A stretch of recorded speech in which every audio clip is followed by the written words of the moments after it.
অন্ধকারও করতে হবে।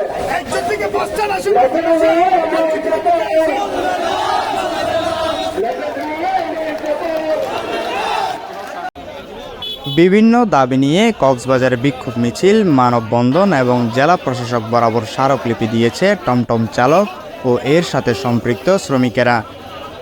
18 আগস্ট সকালে মিছিল নিয়ে টমটম চালক ও এর সাথে সম্পৃক্ত শ্রমিকেরা জড়ো হয়ে জেলা প্রশাসকের কার্যালয়ের সামনে মানববন্ধন করেন। মানববন্ধন শেষে জেলা প্রশাসকের কাছে স্মারকলিপি প্রদান করেন তারা। এ সময় টমটম ও এর সাথে সম্পৃক্ত শ্রমিক নেতারা বলেন, এতদিন ধরে পৌরসভাতে একটি চক্র সিন্ডিকেট করে টমটমের লাইসেন্স নিয়ে অবৈধ বাণিজ্য করে।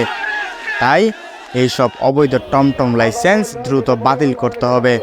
এছাড়া এই লাইসেন্স নবায়ন ফি কমানোর দাবিও করেন তারা। আমার শ্রমিকের টাকা শ্রমিকের কাছে থাকবে।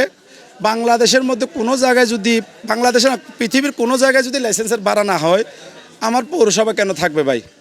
নতুন প্লেটও তাদেরকে দিয়ে দেন, পুরাতনগুলিও তাদেরকে দিয়ে দেন। তারা 3-4 মাস যে সুযোগটা পায়, এটা দিয়ে বিশাল কোটি কোটি টাকার একটা সিন্ডিকেট তারা হাতে এনে যায়। আমার শ্রমিক ভাইদের সাথে আলোচনা করে আমরা সাহস করে আগাইছি। আল্লাহ আমাদেরকে দাবি ইনশাল্লাহ দিলে আমাদের আশা আকাঙ্ক্ষা পূর্ণ হয়েছে।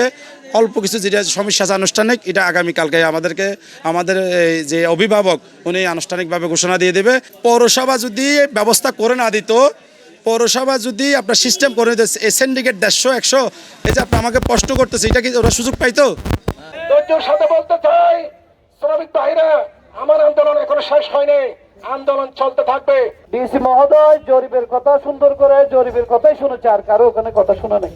আমাদের সাথে কালকে বসবে, ওখানে যে সিদ্ধান্ত হয় ইনশাল্লাহ সেটাই চূড়ান্ত হবে। আর আপনাদের পক্ষে আমরা ইনশাল্লাহ থাকবো। খালিয়া পর্যন্ত ধৈর্য ধরো, আমরা যে দাবি দেওয়া, আমরা কক্সবাজারের মানুষ শান্তি কিন্তু চাই, আমরা শান্তিপ্রিয় মানুষ। ঋণু বন্ধ করে দিয়ে ঋণু নগরী আল্লাইছে ঠিক আছে, আয় পৌরসভা হতা হয় স্যারের উপর কমিটি করে দিয়ে এরা আয় আসি আর জরিপে আছে, আর ভাই সরোয়ার রুমান আছে, শ্রমিক নেতা আমিরুল আছে, দিদার আছে, আর লই এডিএম এর প্রদান করি কমিটি করে দিয়ে কমিটিও হালিয়া মিটিং ডাকিব। এই দাবি দ্রুত সময়ের মধ্যে মেনে নেওয়া না হলে কঠোর আন্দোলনের হুঁশিয়ারি দেন শ্রমিক নেতারা। News desk, CCN।